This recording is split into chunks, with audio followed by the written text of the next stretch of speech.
और खबरों की शुरुआत करेंगे इस वक्त की सबसे अहम खबर के साथ, जो कि आ रही है महाराष्ट्र की सियासत से। जी हां, महाराष्ट्र में महाविकास आघाड़ी हुकूमत पर खतरे के बादल लगातार मंडरा रहे हैं। मुख्तलिफ सतहों पर मुलाकातों का सिलसिला भी जारी है। बयानबाजियों, दावों का दौर दौरा है। साथ ही साथ बागियों के अपने दावे हैं, आघाड़ी की जानिब से अपने दावे हैं। शिवसेना लीडर संजय राउत ने दावा किया कि पार्टी मजबूत है। उन्होंने कहा कि गुवाहाटी गए हुए 20 अरकान असेंबली उनके राब्ते में हैं। जब वो मुंबई वापस आएंगे तब हकीकत का पता चल जाएगा। सिर्फ यही नहीं, बल्कि उन्होंने इल्ज़ाम लगाया कि मुंबई छोड़कर ये लीडर दबाव में गए। संजय राउत ने कहा कि बाला साहब का शिवसैनिक किसी दबाव में पार्टी नहीं छोड़ता। संजय राउत ने मजीद कहा कि वज़ीर आला की किसी के साथ कोई मीटिंग नहीं है। उनका कहना है कि फ्लोर टेस्ट होगा तो पता चल जाएगा कि कौन पॉजिटिव है और कौन नेगेटिव।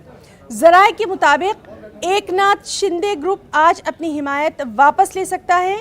एकनाथ शिंदे ने 48 अरकान असेंबली की तायद का दावा किया है। मजीद 7 बागी अरकान आज गुवाहाटी पहुंचे हैं। जराए के मुताबिक गुवाहाटी में शिवसेना के 41 अरकान असेंबली हैं।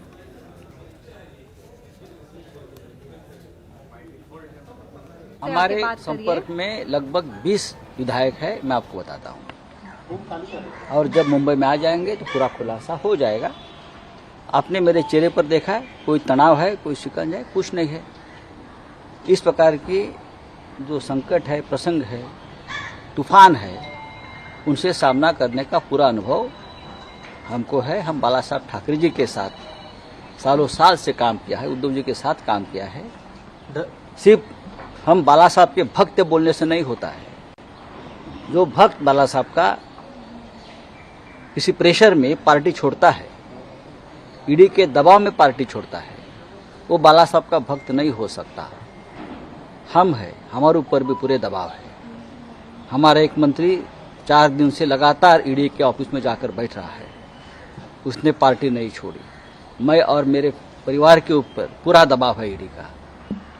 हम आज भी ठाकरे परिवार और पार्टी के साथ रहेंगे और आखिरी सांस तक रहेंगे। देखिए, जब फ्लोर टेस्ट होगी तो सबकी टेस्ट हो जाएगी।